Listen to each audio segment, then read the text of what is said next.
پروردگار بحروں بر، پروردگار بحروں بر۔ اعوذ باللہ من الشیطان الرجیم، بسم اللہ الرحمن الرحیم۔ ان اللہ وملائکتہ یصلون علی النبی یا ایھا الذین آمنوا صلوا علیہ وسلموا تسلیما۔ اللہم صل علی سیدنا ونبینا وشفیعنا ومولانا محمد وعلی آل محمد وبارک وسلم۔ محترم خواتین و حضرات، السلام علیکم۔ پیام صبح کے ساتھ ایک بار پھر حاضر میں ہوں آپ کا میزبان انیق احمد۔ روزانہ آپ کی خدمت میں حاضر ہوتے ہیں، قرآن کریم کی چند آیات پر گفتگو ہوتی ہے۔ گفتگو فرماتے ہیں ہمارے ملک کے جید علماء، ہم ان سے روزانہ سیکھتے ہیں۔ اور کیا سیکھتے ہیں؟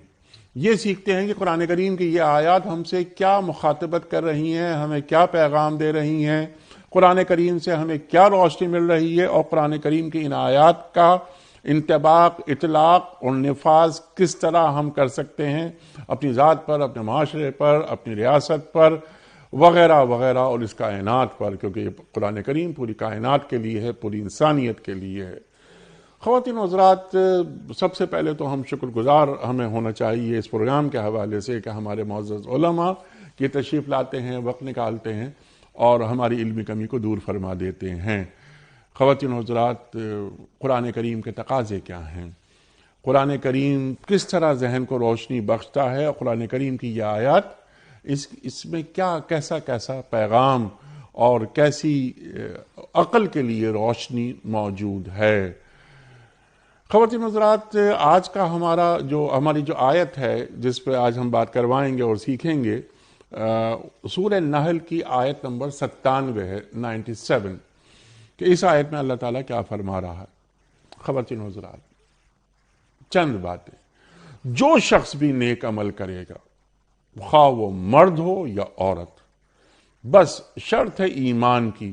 ہم کیا کریں گے؟ اللہ فرما رہا ہے کہ ہم انہیں دنیا میں پاکیزہ زندگی بسر کروائیں گے، اللہ اکبر، اور آخرت میں آج ان کے جو اعمال، نیک اعمال، اس کا اجر اس کے مطابق انہیں بخش دیں گے۔ خواتین حضرات، پوری آیت مکمل ہو گئی۔ اب یہاں دو تین باتیں اٹھتی ہیں۔ پہلی بات یہ کہ مرد اور عورت، نیک اعمال، اجر میں کوئی کمی نہیں اس بنیاد پر کہ یہ عورت ہے یا یہ مرد ہے۔ سوالات اٹھائے جاتے ہیں، بلکہ الزامات لگائے جاتے ہیں کہ عورت کی تحقیر ہوتی ہے ہمارے دین میں۔ عورت کی تحقیر نہیں ہوتی، عورت کی تعظیم ہوتی ہے۔ ہمارے دین نے عورت کی توقیر کی ہے، تحقیر نہیں کی، تعظیم کی ہے۔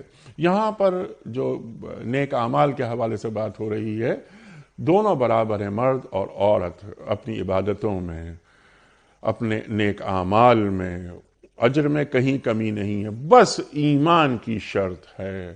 اگلی بات جو ہم سیکھیں گے اپنے محترم مہمان سے، ہم انہیں پاکیزہ زندگی بسر کروائیں گے۔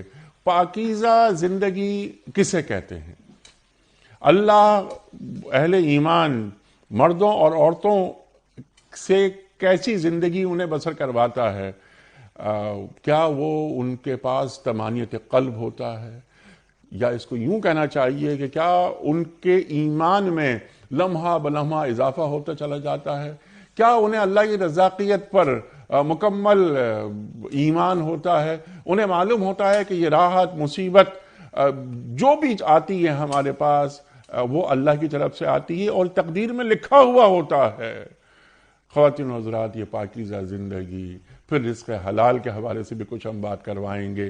ایک سوال یہ بھی رکھیں گے جو ہماری سوسائٹی میں کبھی کبھی اٹھتا ہوا نظر آتا ہے، کہ یہاں پر اللہ تعالیٰ نے ایمان کی شرط لگا دی ہے، خواہ وہ مرد ہو یا عورت، پاکیزہ زندگی، پھر آخرت، جنت ان کا مقام، اللہ اکبر۔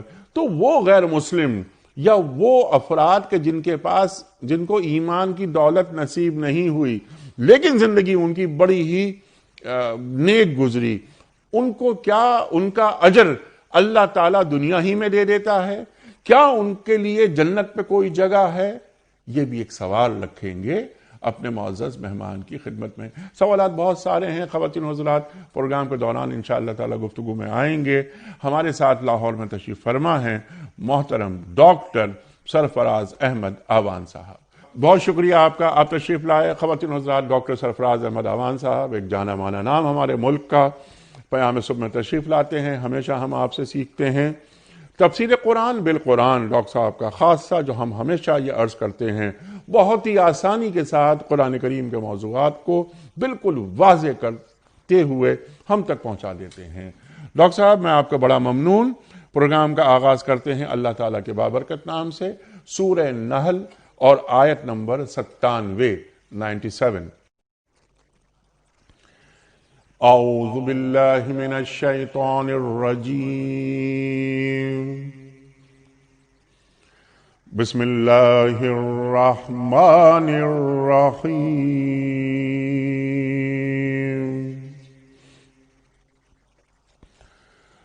من عمل صالحا من ذکر او انثى وهو مؤمن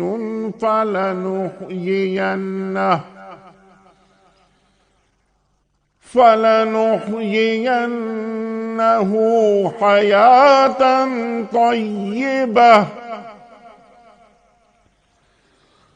ولنجزينهم أجرهم بأحسن ما كانوا يعملون۔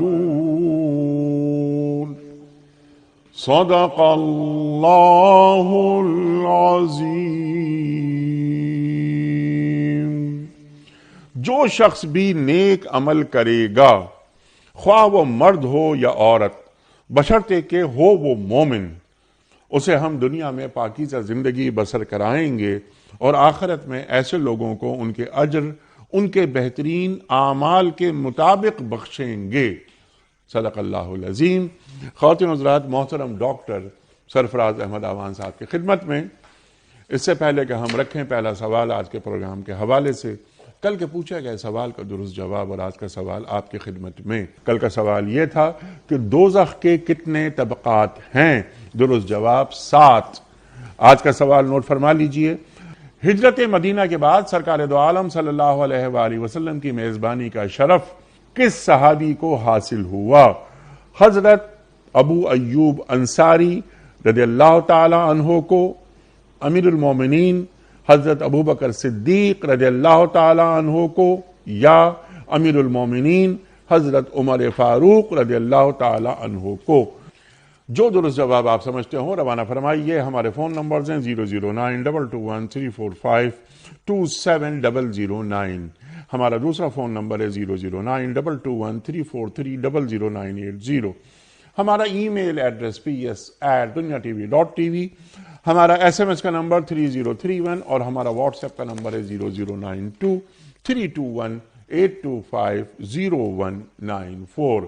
حضرت ڈاکٹر صاحب ارشاد فرمائیے، جو بھی شخص، اب یہ عموم کی بات ہو گئی، نیک عمل کرے گا جزا اللہ دے گا، خواہ مرد ہو خواہ عورت، ایمان شرط۔ ارشاد۔ الحمدللہ رب العالمین، اللہم صلی وسلم علی النبی الکریم وعلی آلہ وصحبہ اجمعین۔ انیق صاحب، جو آیہ کریمہ آج کے پروگرام کے لیے منتخب کی گئی ہے، اللہ تعالیٰ نے اس آیت میں جس بات کا ذکر فرمایا وہ قرآن کریم میں قریباً 20 سے زائد مقامات پر اللہ تعالیٰ نے اور مقامات پر اور صورتوں میں بھی ذکر فرمایا۔ اللہ تعالیٰ نے اس آیت میں پہلی بات جو ارشاد فرمائی وہ یہ ہے کہ من عمل صالحا من ذکر او انثی، جو ایک صنفی فرق ہے مرد اور عورت کے مابین، اس کو حائل نہیں ہونے دیا اجر کے حوالے سے، اور یہ بتایا کہ چاہے کوئی مرد ہو یا عورت ہو، اجر کے حوالے سے اور صلہ کے حوالے سے یقیناً وہ دونوں برابر رہیں گے۔ ٹھیک۔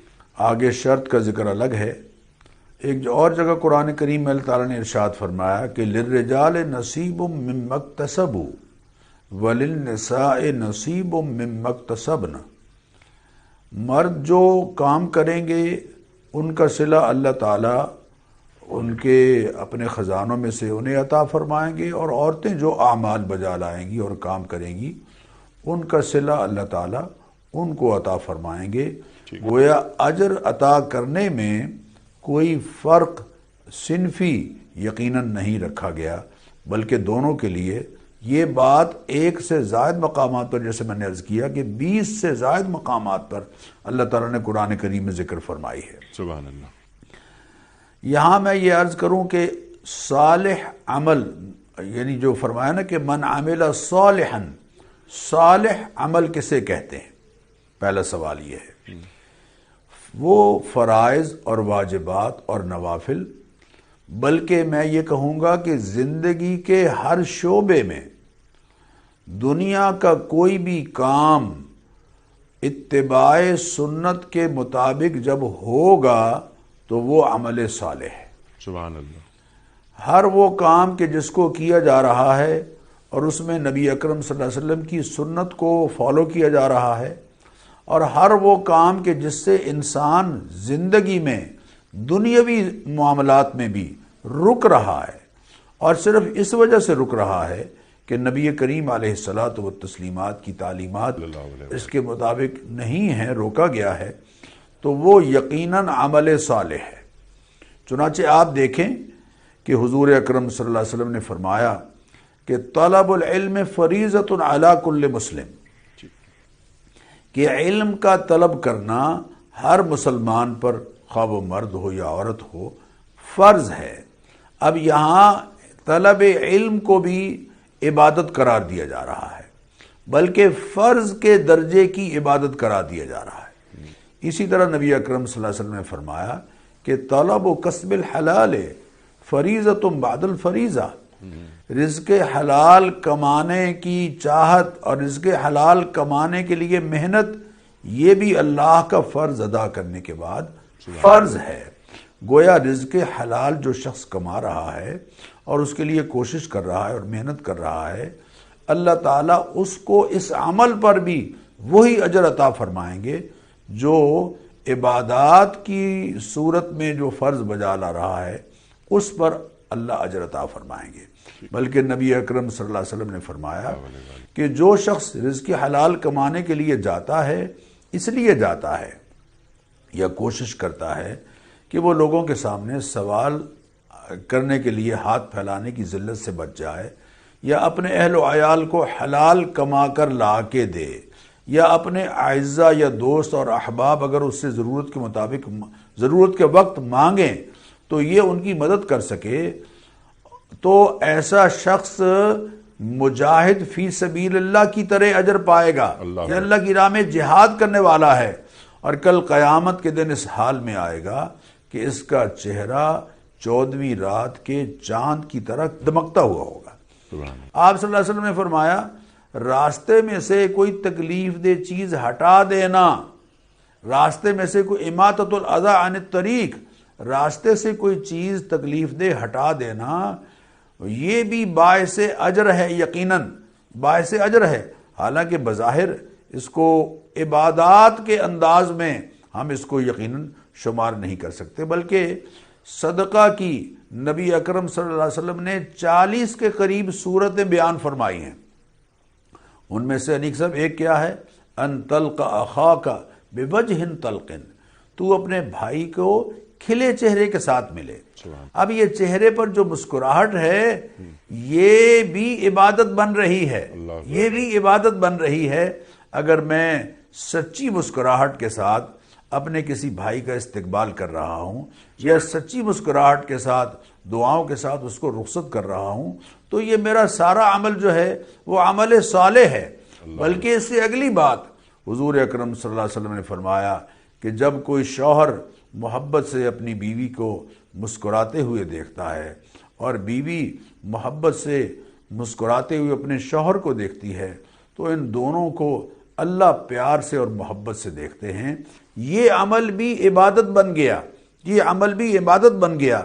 والدین کی زیارت کو ایک ضعیف روایت میں مقبول حج کے برابر اجر قرار دیا جا رہا ہے۔ بھوکے کو کھانے کھلانا، ضرورت مند کے ساتھ چل پڑنا۔ حضور اکرم صلی اللہ علیہ وسلم فرما رہے ہیں، میں ولا ان امشیا ما اخن فی حاجتہ، کسی ضرورت مند کے ساتھ چل پڑوں اس کی ضرورت کو پورا کرنے کی خاطر، یا جس مسئلے میں وہ بیچارہ پھنسا ہوا ہے اس کو حل کرانے کے لیے کوشش کی خاطر اس کے ساتھ چل پڑوں، میں مسجد نبوی میں 1 مہینہ اعتکاف بیٹھنے سے افضل اسے سمجھتا ہوں۔ اللہ اکبر۔ اب ذرا غور کیجئے کہ عمل صالح کا جو دائرہ ہے وہ کتنا وسیع ہے۔ ہم یہ جو دین اور دنیا کی تقسیم کرتے ہیں، یہ تقسیم مناسب نہیں ہے۔ دنیا کی ضد جو ہے وہ آخرت ہے۔ ہمارے ہاں دنیا کا ہر کام جو کیا جا رہا ہو اور اس کو تصدیق نبوی حاصل ہو، اور جس سے رکا جا رہا ہو اور اس کو تصدیق نبوی حاصل ہو، وہ عمل صالح ہے۔ وہ عمل ہمارے دنیا گزارنا، اللہ کے حکموں کے مطابق دنیا گزارنا اور اللہ کے حکموں کے مطابق دنیا کے اعمال بجا لانا، یہ عمل صالح ہے۔ دوسری بات میں خاص طور پر عرض کروں کہ عمل صالح وہ ہوگا جس پر سنت نبوی کی مہر ہوگی، جس کو کنفرمیشن اور اپروول نبی اکرم صلی اللہ علیہ وسلم کی حاصل ہوگی، قول نبی، فعل نبی یا تقریر نبی، یعنی کنفرمیشن اور اپروول نبی اکرم صلی اللہ علیہ وسلم کی جن اعمال کو حاصل ہے وہ عمل صالح ہیں۔ بعض دفعہ ایسا ہوتا ہے نیک صاحب کہ ایک نیکی کا کام بظاہر نیکی کا کام ہے، لیکن چونکہ وہ تصدیق نبوی سے محروم ہے، اس لیے وہ بجائے نیکی کے الٹا گناہ بن جاتا ہے۔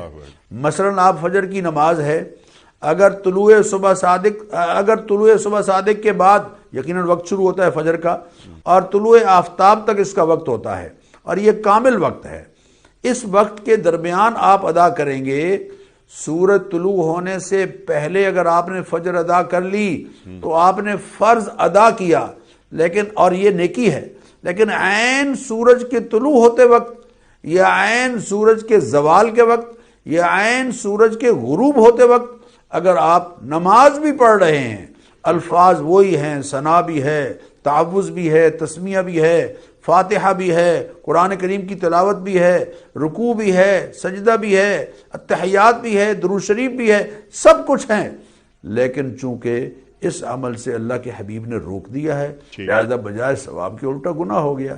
اسی طرح رمضان کے مہینے 30 رمضان کو روزہ رکھنا ثواب ہے، لیکن اگلے دن عید الفطر کو روزہ رکھنا گناہ ہے، عید الاضحیٰ کو روزہ رکھنا گناہ ہے، اس لیے کہ حضور نے فرما دیا ہے لا تصوموا فی هذه الايام فانها ایام اکل وشرب وبعال۔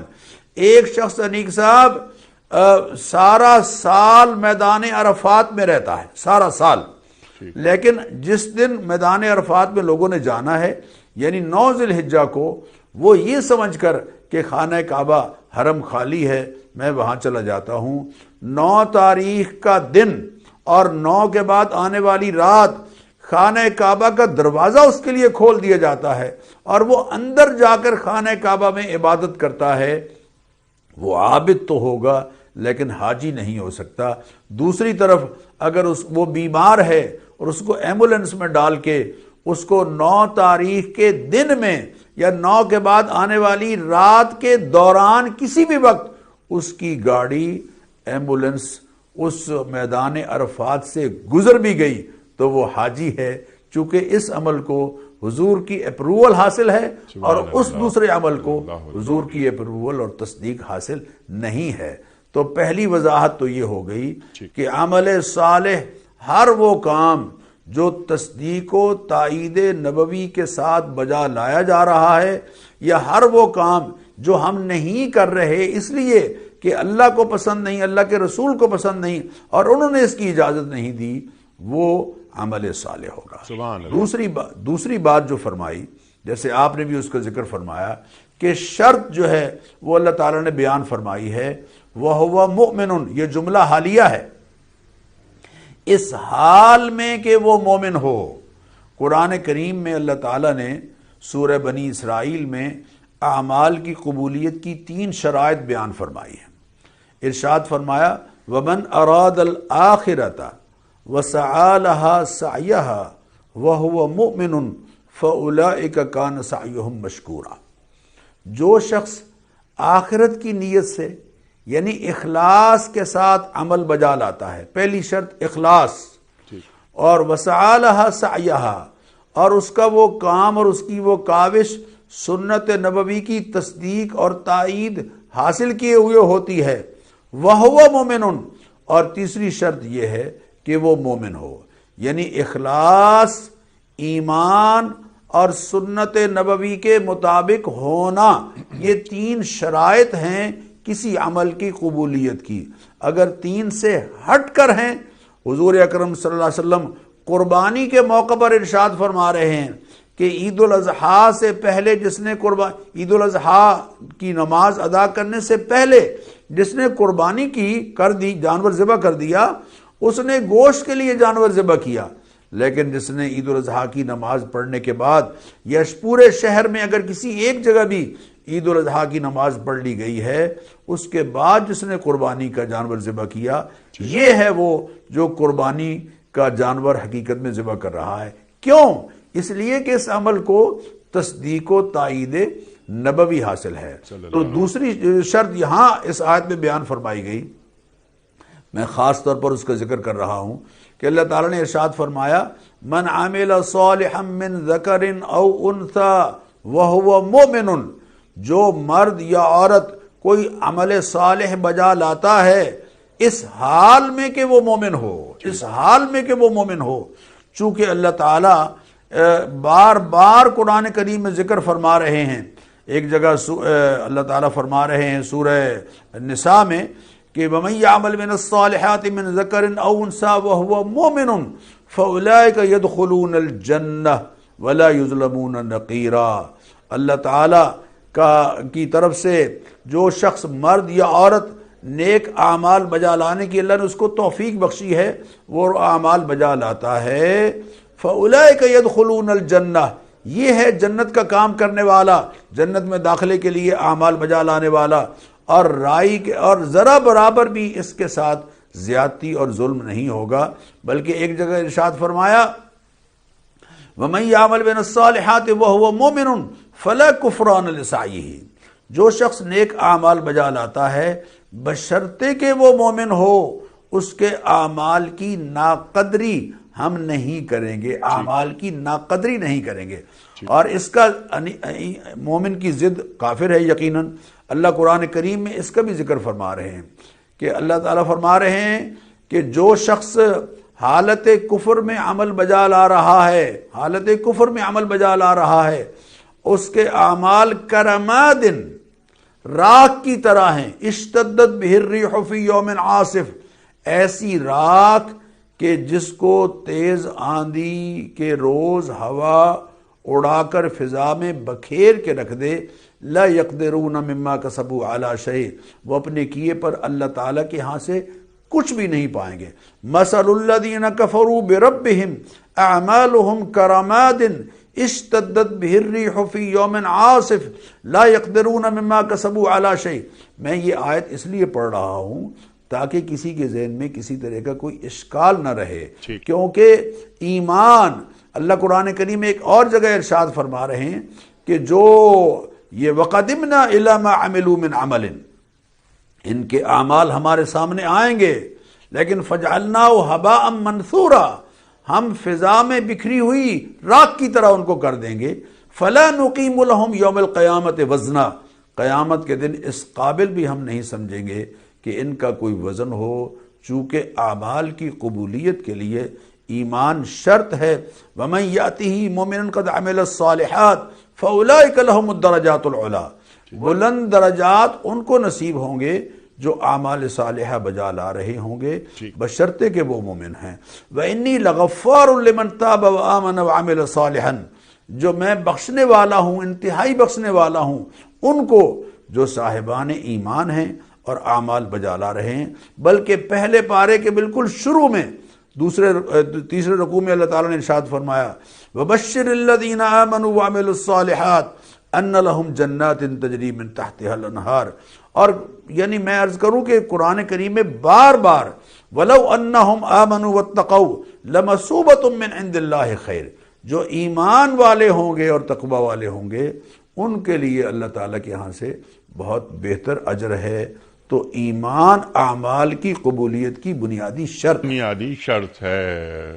اچھا ڈاکٹر صاحب، ابھی سوال جو میں نے انٹرو میں بھی رکھا تھا، کچھ لوگ یہاں یہ سوال کرتے ہیں، آپ نے ہم سے زیادہ دیکھا ہوگا، سنا ہوگا، اور سوالات آپ کی طرف آئے ہوں گے کہ وہ افراد یعنی وہ غیر مسلم جن کے پاس ایمان کی دولت نہیں ہے، وہ نیک اعمال کرتے ہیں، پوری زندگی ان کی بڑے اچھے اچھے کاموں میں صرف ہوتی ہے، تو ان کے لیے کیا اجر ہے اللہ کی طرف سے؟ کیا دنیا ہی میں اللہ انہیں دے دیتا ہے اور جنت میں کوئی حق نہیں ہوگا، جنت میں ان کا داخلہ ممکن نہیں ہے؟ ارشاد۔ میں عرض کروں انیک صاحب کہ آج کل ہمارے بعض احباب وہ لبرل حضرات اور اس طرح کے جو ماشاءاللہ سو کارڈ پڑھے لکھے حضرات وہ یہ بات اکثر کرتے دکھائی دیتے ہیں، لیکن میں ان سے درخواست کروں گا کہ اگر وہ قرآن کریم کو سچی کتاب سمجھتے ہیں اور اس پر ان کا ایمان ہے تو پھر قرآن کریم کی آیات کو ضرور پیش نظر رکھیں۔ قرآن کریم میں سورہ توبہ میں اور سورہ ہود میں ان حضرات کے اس سوال کا بہت خوبصورت جواب ہے۔ قرآن کریم میں اللہ تعالیٰ قرآن کریم میں سورہ توبہ میں ارشاد فرما رہے ہیں قل، اے حبیب آپ اعلان کر دیجئے، انفقوا طوعا او کرہن، خوشی سے چیریٹی کرو یا کسی دباؤ کے تحت آ کر تم چیریٹی کرو، لن یتقبل منکم، ہرگز ان تمہاری جانب سے قبول نہیں کی جائے گی، ان کی جانب سے قبول نہیں کی جائے گی۔ اور وما منعہم ان تقبل منہم نفقاتہم، یہ ہے جملہ، وما منعہم ان تقبل منہم نفقاتہم، ان کی چیریٹی کو آخرت میں باعث اجر و ثواب بنانے میں جو رکاوٹ ہے، اللہ قرآن کریم میں فرما رہے ہیں وما منعہم ان تقبل منہم نفقاتہم الا انہم کفروا باللہ وبرسولہ، ان کی چیریٹی کو قبول اس لیے نہیں کیا جا رہا کہ انہوں نے اللہ کو ویسے نہیں مانا جیسے اللہ کے رسول نے بتایا، اور اللہ کے رسول کو ویسے نہیں مانا جیسے اللہ نے بتایا۔ تو چنانچہ اب آخرت کے لحاظ سے تو ان کے لیے قبول نہیں ہو رہا، تو دنیا میں کیا ہے؟ آپ نے جو سوال کیا ہے اس کا جواب اللہ نے سورہ ہود میں دیا ہے۔ اللہ تعالیٰ ارشاد فرما رہے ہیں من کان یرید الحیات الدنیا، میں درخواست کروں گا احباب سے کہ بھئی قرآن کریم کی آیات جو صاف بیان کر رہی ہیں ان کا تو ہم انکار نہیں کر سکتے۔ من کان یرید الحیات الدنیا، جو شخص دنیا کی زندگی کو ہی مقصد حیات سمجھے ہوئے ہے اور آخرت پر اکاؤنٹیبلٹی کے عقیدے پر اس کو پوری طرح سے یقین حاصل نہیں ہے، بلکہ دنیا کو ہی اس نے سب کچھ سمجھ لیا ہے اور اسی کی خاطر یہ سب کچھ کر رہا ہے۔ من کان یرید الحیات الدنیا وزینتہا، اور اس کی ٹھاٹ باٹ، اس کی شان و شوکت، فیسیلٹیز، ہسپتال کی اور راستوں کی اور سفر کی اور رہائشوں کی اور تعلیم کی، ایجوکیشن، ہر حوالے سے تمام تر فیسیلٹیز یہاں دنیا کو ہی مقصد حیات سمجھ کر ان سے مستفید ہو رہا ہے، حاصل کر رہا ہے۔ نوفی الیہم اعمالہم فیہا، اس کے اعمال کا پورا صلہ اور اجر ہم ان کو دنیا میں دیں گے۔ نوفی الیہم اعمالہم فیہا وہم فیہا لا یبخسون، کیا جملہ ہے، کیا وضاحت ہے، وہم فیہا لا یبخسون، اور وہ اس دنیا میں اجر کے لحاظ سے کسی طرح سے ان میں کمی نہیں کی جائے گی۔ جو کام کریں گے، جو چیریٹی کریں گے، ان کے مال کو ہم بڑھائیں گے، ان کی دولت کو ہم بڑھائیں گے۔ جو انسانیت کی فلاح کے کام کریں گے، ان کے معاشرے کو ہم اس سطح پر لے آئیں گے کہ معاشرہ بہت ساری بے چینیوں سے اور بہت ساری خرابیوں سے محفوظ رہے گا، اور وہ فلاحی ریاستیں کہلائیں گی، لیکن اولئک الذین لیس لہم فی الآخرۃ الا النار، ان لوگوں کے لیے آخرت میں سوائے آگ کے کچھ نہیں ہے۔ اب یہ وحبط ما صنعوا فیہا، جو کچھ انہوں نے کیا ہے وہ سارے کا سارا ضائع ہو جائے گا، حبط مٹ جائے گا، ما صنعوا فیہا، جو دنیا میں وہ کرتے رہے، وحبط ما صنعوا فیہا وباطل ما كانوا یعملون، اور باطل ہو جائے گا، ضائع ہو جائے گا وہ سب جو وہ کام کرتے رہے تھے۔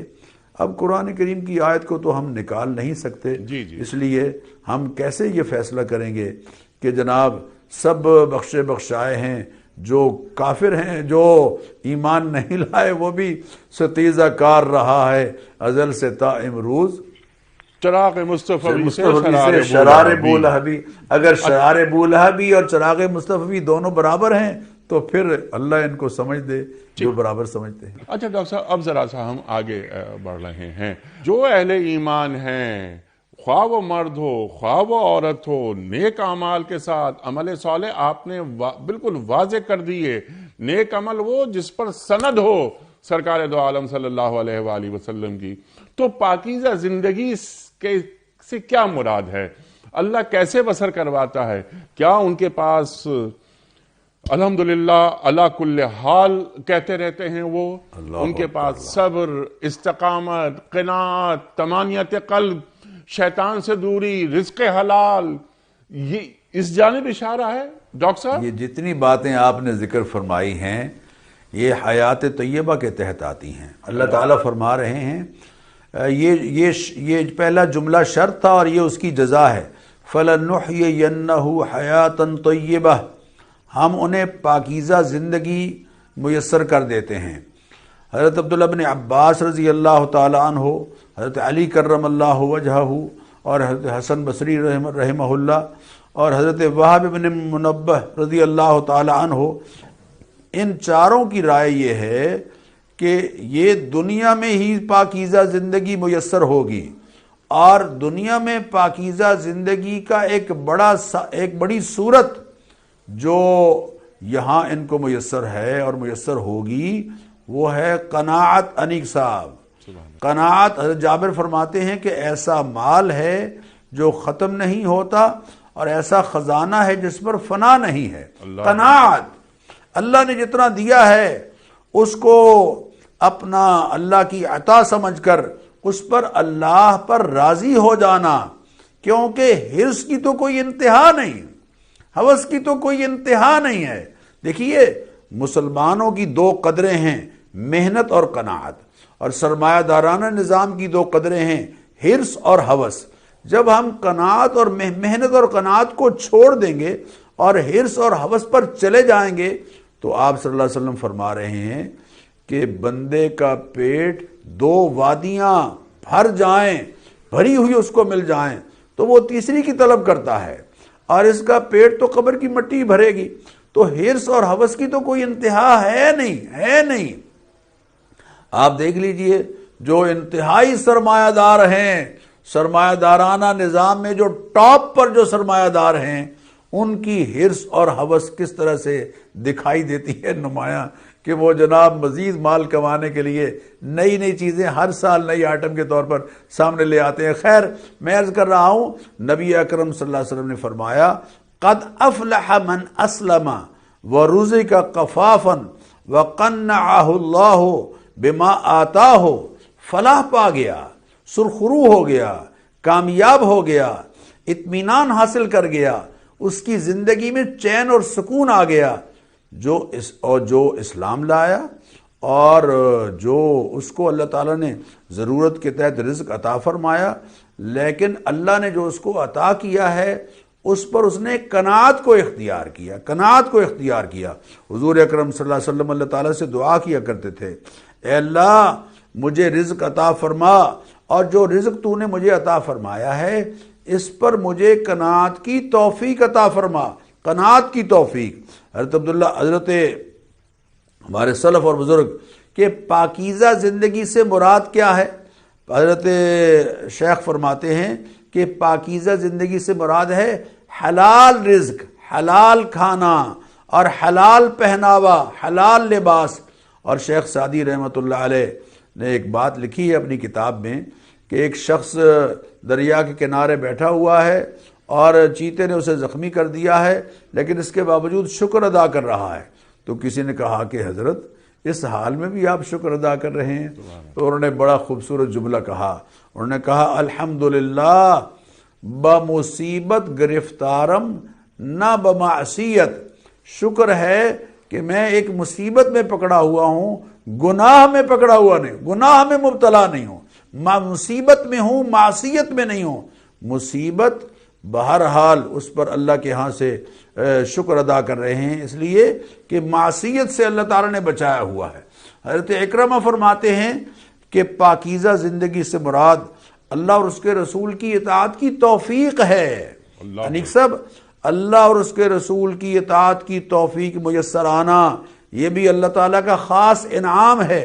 ہم جو یہ کہتے ہیں نا لا حول ولا قوت الا باللہ، اس کو عام طور پر تو ہم ایک مزاح کے طور پر لیتے ہیں اور اس کو ویٹیج نہیں دیتے اور وزن نہیں دیتے، حالانکہ نبی اکرم صلی اللہ علیہ وسلم نے فرمایا کہ اللہ کے عرش تلے جو خزانے ہیں ان خزانوں میں سے یہ جملہ اللہ نے میری امت کو عطا فرمایا ہے، اور یہ 100 بیماریوں کا علاج ہے، اور سب سے ہلکی بیماری پریشانی ہے، ڈپریشن ہے، انزائٹی ہے۔ جن کو پریشانی ہے، ڈپریشن ہے، انزائٹی ہے، وہ لا حول ولا قوت الا باللہ کا ورد کرتے رہیں۔ لا حول ولا قوت الا باللہ کے معنی کیا ہیں؟ لا حول عن المعصیت، گناہ سے بچاؤ ممکن نہیں، ولا قوت علی الطاعت، اور نیکی کی طاقت ممکن نہیں الا بتوفیق اللہ، اللہ کی توفیق کے ساتھ۔ تو اللہ کی توفیق، اللہ اور اس کے رسول کی فرما برداری کی توفیق ملنا، یہ ہے حیات طیبہ۔ اور قتادہ فرمایا کرتے تھے کہ ہر روز رزق کا میسر آ جانا، یہ بھی پاکیزہ زندگی اور حیات طیبہ ہے۔ اور حضرت اسماعیل ابن ابی خالد نے کہا کہ رزق طیب میسر آنا اور عمل صالح کی توفیق میسر آنا، یہ بھی اللہ کی توفیق۔ اور ماوردی نے کیا خوبصورت بات کہی کہ اللہ کی تقدیر پر راضی ہو جانا، سبحان اللہ، اور مصائب پر کسی قسم کی شکایت نہ کرنا، یہ ایک حیات طیبہ ہے۔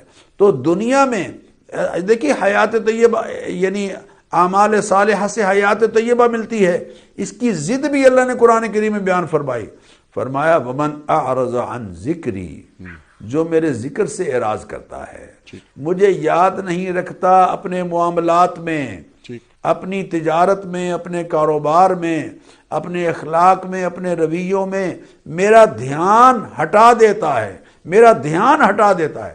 ومن اعرض عن ذکری، جو میرے ذکر سے اعراض کرتا ہے، من اعرض عن ذکری فإن له معیشۃ ضنکا، ہم اس کا گزران تنگ کر دیتے ہیں۔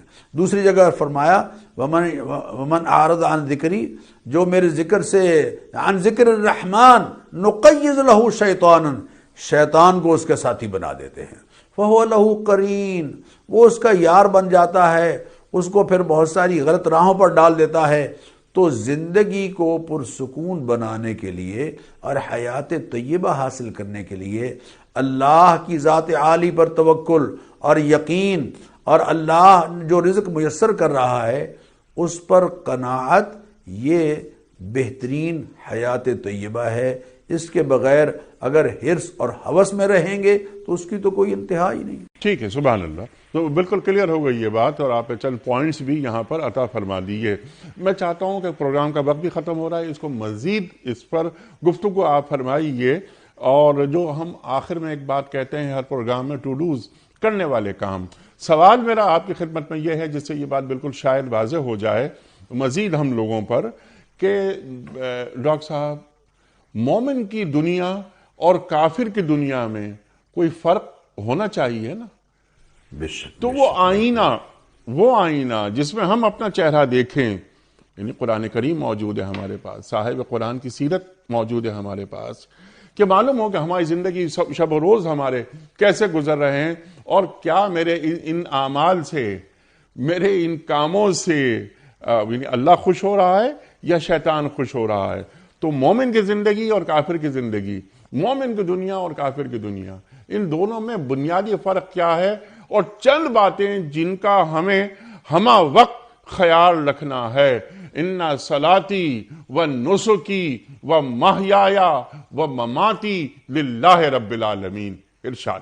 ماشاءاللہ، بہت خوبصورت بات آپ نے ارشاد فرمائی. یعنی سب مسئلہ اصل میں یہ ہے کہ ہم چاہتے تو ہیں کہ ہم آخرت میں سرخرو ہوں، یعنی ہم چاہتے تو یہ ہیں کہ ہمارا حشر جو ہے وہ انبیاء علیہ الصلاۃ والتسلیمات، صدیقین، شہداء اور صالحین کے ساتھ ہو، لیکن ہم زندگی گزار رہے ہیں کفار کے طرز حیات پر. کفار کے طرز حیات پر مومن اور کافر کی زندگی میں زندگی گزارنے میں کوئی فرق نظر نہیں آ رہا، کوئی فرق نظر نہیں آ رہا. یہ فرق ہمیں نمایاں کرنا ہوگا. کیسے؟ جو آیت آپ نے پڑھی ہے کہ ان صلاتی و نسکی و محیای و مماتی للہ رب العالمین، میری زندگی، میرا مرنا، میرا جینا، میری عبادات، میری قربانیاں، میرے جتنے کام ہیں ان میں اللہ کو ترجیح اول بنا کر، اللہ کے رسول صلی اللہ علیہ وسلم کو ترجیح اول رکھ کے ان کو بجا لاؤں اور ان کی منشا اور ان کی مرضی اور ان کی رضا اور ان کی خوشنودی کو پیش نظر رکھوں، تو پھر یقیناً میں اس درجے کا مومن کہلاؤں گا کہ جس کے بارے میں اللہ نے فرمایا وَكَانَ حَقًّا عَلَيْنَا نَصْرُ الْمُؤْمِنِينَ. ہم پر لازم ہے کہ ہم مومنین کی مدد کریں. ان اللہ مع الذین اتقوا والذین هم محسنون. اللہ ان کے ساتھ ہے جو تقوی اختیار کرنے والے ہیں اور جو احسان کرنے والے ہیں. اپنے طرز حیات کو اللہ اور اس کے رسول کی تعلیمات کے مطابق لانا ہوگا. ویسے میں آپ سے عرض کروں کہ ظاہر میں بھی اگر ہم اللہ اور اس کے رسول کی تعلیمات کو بجا لائیں تو کفار کے مقابلے میں ہماری زندگی پاکیزہ ہے، ستھری ہے. مثلا آپ دیکھیے کہ وضو کے وجہ سے کتنی پاکیزگی حاصل ہوتی ہے. بہترین سینیٹائزر ہے. غسل سے پاکیزگی حاصل ہوتی ہے. جو قضائے حاجت کے وقت ہم پانی کا استعمال کرتے ہیں اس سے انتہائی پاکیزگی حاصل ہوتی ہے. اسی طرح بالوں کی صفائی ہے اور غذا کا پاکیزہ ہونا ہے، حلال جانور اور پاکیزہ مشروبات. یہ جتنی چیزیں ہمیں دین اور ایمان سکھا رہا ہے، ان کو جب ہم پیش نظر رکھتے ہیں تو ہم دیکھتے ہیں کہ کفار کے مقابلے میں ہم غذا کے حوالے سے بھی اور مشروبات کے حوالے سے بھی اور لباس کی پاکیزگی کے حوالے سے بھی، بلکہ جسم کی پاکیزگی کے حوالے سے بھی ہم حیات طیبہ گزار رہے ہیں، گزار سکتے ہیں اگر ہم اللہ اور اس کے رسول کی تعلیمات کو پیش نظر رکھیں. سبحان اللہ، سبحان اللہ. ڈاکٹر صاحب یہ بہت پلس پوائنٹ آپ نے بیان فرما دی ہے. یہ بہت اہم بات کہ بالکل مایوس نہیں ہونا چاہیے. ہم ہو سکتا ہے کہ ہم کچھ غلطیاں کر رہے ہوں، ہم کچھ ہماری عبادتوں میں کچھ کمی ہو رہی ہو، لیکن اس کے باوجود ہم کلمہ گو ہیں. ہم اپنا تعلق سرکار دو عالم صلی اللہ علیہ وآلہ وسلم سے جوڑتے ہیں، اس پہ فخر محسوس کرتے ہیں. ڈاکٹر صاحب اس سے پہلے کہ میں آپ سے روحانی پاکیزگی کی بات کروں، اثرات پڑتے ہیں ہماری نفسیات کے، ہماری زندگیوں پر. ہم اپنی نفسیات میں کہیں یہ ناپاک لوگوں کے غلام تو نہیں ہیں؟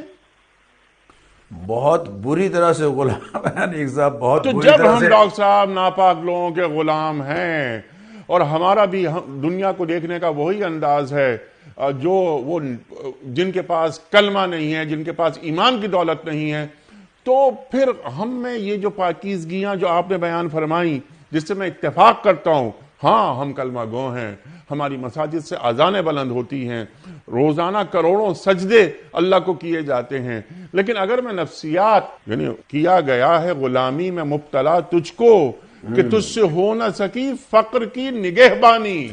اللہ اکبر، اللہ یہ اقبال کہہ رہے ہیں. یہ جی فکری غلامی سے ہمیں نکلنا ہے. فکری غلامی سے ہمیں فکری غلامی سے نکلنا ہے. ہم انیک صاحب آزاد ہوئے ہیں اس حوالے سے کہ ملک آزاد الحمدللہ اللہ کی نعمت ہے. اللہ تعالیٰ اس کو قائم رکھے اور برقرار رکھے اور اس کی حفاظت جن کندھوں پر ذمہ داری ہے اللہ تعالیٰ ان کی بھی حفاظت فرمائے. لیکن ہم فکری طور پر بری طرح سے غلام ہیں، زبان کے حوالے سے اور رویوں کے حوالے سے اور برتاؤ کے حوالے سے. آج بھی ہمارے جو افسر بیٹھا ہوا ہے وہ خود کو برطانوی استعمار کا نمائندہ سمجھتا ہے اور باہر جو بیٹھے ہوئے ان کو رعایا سمجھتا ہے۔ اللہ حالانکہ یہ ایسا نہیں ہے، ہم آزاد شہری ہیں۔ جو فرد کسی منصب پر فائز ہے وہ بھی، اور جو اس ملک کا شہری ہے چاہے وہ غریب طبقے سے ہی تعلق کیوں نہ رکھتا ہو لیکن وہ بھی آزاد ہے۔ یہ جو غلامی، ذہنی غلامی بری طرح سے ہمارے اندر آج تک راسخ ہے، اور رعایا اور حاکم کا جو تصور ہم نے ان سے لیا برطانوی استعمار سے، آج تک وہ دفاتر میں بلکہ ہر جگہ دکھائی دیتا ہے۔ اس سے کم از کم ہمیں اپنے ذہن کو پاکیزہ کرنا ہے۔ حیات طیبہ حاصل کرنے کے لیے یہ بھی ایک بڑی ضرورت ہے جس کو ہمیں پیش نظر رکھنا چاہیے۔ ٹھیک ہے ڈاکٹر صاحب، بالکل بہت سے کام کرنے ہیں، پھر بھی آپ نے یہ گفتگو دعائیہ کلمات میں تبدیل ہو گئی۔ آپ کی گفتگو دعائیہ کلمات تو بہت ضروری ہوتے ہیں۔ الدعاء مخ العبادہ، ہمارا تو ہتھیار ہے، عبادت کا مغز ہے، دعا تو ہے ہی عبادت، الدعاء هو العبادہ۔ میرا سوال آپ کی خدمت میں ڈاکٹر صاحب یہ نہیں تھا، میرا سوال آپ کی خدمت میں یہ ہے کہ جو قرآن کریم کی یہ آیت بیان فرما رہی ہے، نیک اعمال کیے، مرد ہو عورت ہو، بشرطے کہ اہل ایمان ہو، ان سے ہم دنیا میں پاکیزہ زندگی بسر کروائیں گے، اللہ تعالیٰ فرما رہا ہے۔ تو یہ آپ نے بہت اچھی بات فرمائی کہ ہم پاکیزہ ہیں، ہم وضو بھی کرتے ہیں، ہم نمازیں پڑھ رہے ہیں، ہمارے پاس ایک طہارت نفسی بھی ہے، ہمارے پاس طہارت قلبی بھی ہے، ہمارے پاس طہارت جسمی بھی ہے، وغیرہ وغیرہ وغیرہ۔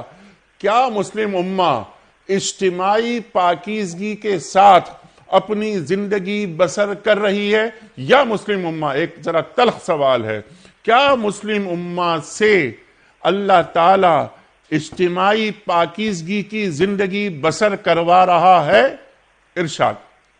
اللہ تعالیٰ پر تو ہم نہیں ڈالیں گے، حقیقت یہ ہے کہ ہم خود، اللہ قرآن کریم میں ارشاد فرما رہے ہیں کہ ان اللہ لا یظلم، اللہ تعالیٰ رائی کے دانے پر بھی کسی پر ظلم نہیں کرتے، ولیکن لوگ جو ہے اپنی جانوں پر خود ظلم کر رہے ہوتے ہیں۔ ٹھیک ہے، ہم نے انیق صاحب یقیناً اللہ کی نہیں مانی اجتماعی طور پر، ہم نے اللہ کے رسول صلی اللہ علیہ وسلم کی نہیں مانی بحیثیت قوم، جو بحیثیت مسلم امہ ہماری ذمہ داریاں تھیں اور ہیں، ان کو ہم پیش نظر نہیں رکھ رہے۔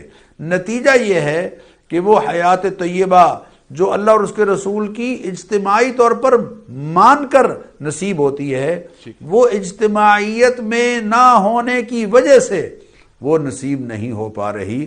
اللہ قرآن کریم ہمیں نہیں مل پا رہی، ان برکتوں سے ہم فیضیاب نہیں ہو پا رہے، کیونکہ ہماری بدعمالیاں اجتماعی پاکیزگی کی تخلیق کرنے میں مددگار ثابت نہیں ہو رہی۔ اور جیسا آپ نے فرمایا، یقیناً اللہ تعالیٰ میں بات نہیں ڈالی جا رہی، وَلَن تَجِدَ لِسُنَّتِ اللَّهِ تَبْدِيلًا، اللہ کی سنت کبھی تبدیل نہیں ہوتی۔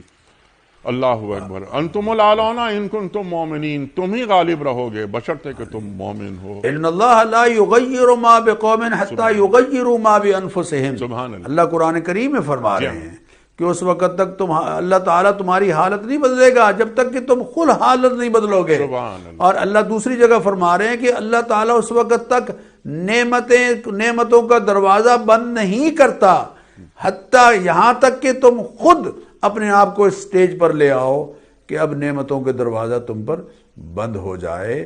یہ ہمیں اپنے حالت پر، اجتماعی حالت پر غور کرنا چاہیے بحیثیت امہ، کہ ہم کن کے پیچھے لگ گئے ہیں اور کن کو راضی کرنے کے لیے کوشش کر رہے ہیں۔ لَن تَرْضَىٰ عَنْكَ الْيَهُودُ وَلَا النَّصَارَىٰ حَتَّىٰ تَتَّبِعَ مِلَّتَهُمْ، یہود و نصارہ ہرگز تم سے راضی نہیں ہوں گے جب تک کہ پورے طور پر ان کے رنگ میں اپنے آپ کو ڈھال نہ لوگے، رنگ نہ لوگے۔ اللہ اکبر۔ ڈاکٹر صاحب میں آپ کا بڑا شکر گزار ہوں، بڑا ممنون۔ بہت ساری باتیں اس موضوع پہ ہو سکتی ہیں، ٹو ڈوز کرنے کے کام بھی آپ نے بیان فرما دیے۔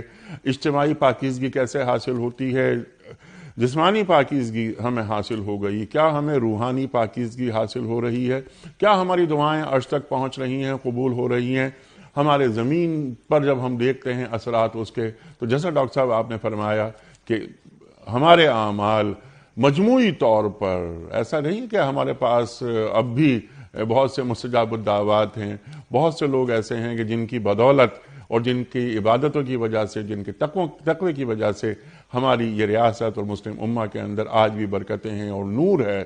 لیکن من حیث المجموع جب ہم دیکھتے ہیں تو محسوس وہی ہوتا ہے جو ڈاکٹر صاحب آپ نے فرمایا، ہمارے وہ اعمال، ہماری نفسیات، غلامانہ نفسیات، ہمیں اللہ تعالیٰ نے آزاد پیدا کیا لیکن ہم نے خود کو اور اپنی فکر کو کسی اور کا غلام بنا لیا۔ کیوں بنایا؟ تو ہی ناداں چند کلیوں پر قناعت کر گیا، ورنہ گلشن میں علاج تنگی دامہ بھی ہے۔ چھوٹی چھوٹی سی عافیتیں مطلوب ہو جاتی ہیں، چھوٹے چھوٹے سے مفادات مطلوب ہو جاتے ہیں۔ اللہ تعالیٰ کے پاس بہت کچھ ہے دینے کے لیے، اس پہ نگاہ نہیں جاتی۔ ڈاکٹر صاحب میں آپ کا بڑا شکر گزار ہوں، آپ تشریف لائے۔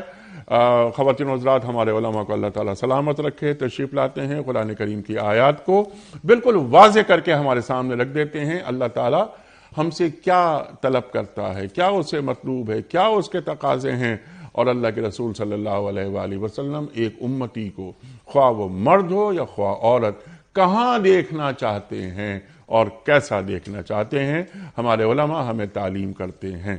روزانہ یہ گفتگو ہوتی ہے، لیکن یہ گفتگو محض گفتگو نہیں، یہ عمل کی طالب ہے کہ نظر آئے یہ بات کہ یہ راز کسی کو نہیں معلوم کہ مومن قاری نظر آتا ہے، حقیقت میں ہے قرآن۔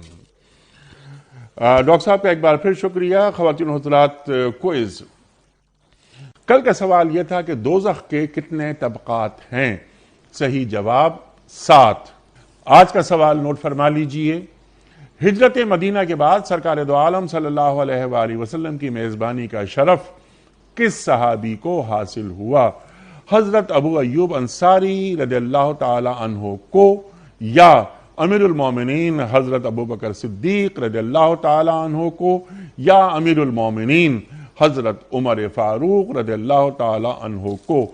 جو درست جواب آپ سمجھتے ہوں روانہ فرمائیے۔ ہمارے فون نمبرز ہیں 0092213452709، ہمارا دوسرا فون نمبر ہے 009221343000980، ہمارا ای میل ایڈریس ps@duniatv.tv، ہمارا SMS کا نمبر 3031، اور ہمارا واٹس ایپ کا نمبر ہے 009232182509194۔ وقت قرآن اندازی کا کراچی میں کیونکہ کوئی ہمارا مہمان موجود نہیں ہے تو یہ کام میں انجام دے رہا ہوں۔ آج کے ونر ہیں، اچھا ایک نہیں ہے، 2 ہیں، یہ شاید 2 بہنیں ہیں، ایشال اور وردہ، پشاور سے۔ انہوں نے دونوں نے مل کے صحیح جواب بھجوایا ہے۔ ایشال اور وردہ، آپ دونوں کو دنیا ٹی وی کی جانب سے دینی کتب پر مشتمل گفٹ ہیمپر آپ کے گھر روانہ کیا جا رہا ہے۔ آپ کو بہت بہت مبارک ہو۔ اختتام ہوتا ہے پیام صبح کا روزانہ قول پر، اور وہ قول ہوتا ہے صاحب نہج البلاغہ امیر المومنین حضرت علی مرتضیٰ کرم اللہ وجہہ کا۔ آپ فرماتے ہیں کہ جو شخص کسی یتیم پر ظلم کرتا ہے اس کی سزا یہ ہے کہ اس کی اولاد نافرمان ہو جاتی ہے۔ جو شخص کسی یتیم پر ظلم کرتا ہے اس کی سزا یہ ہے کہ اس کی اولاد نافرمان ہو جاتی ہے۔ اللہ اکبر۔ اپنے میزبان انیق احمد کو کل تک کے لیے اجازت دیجیے۔ خدا حافظ۔ پروردگار بہروں بر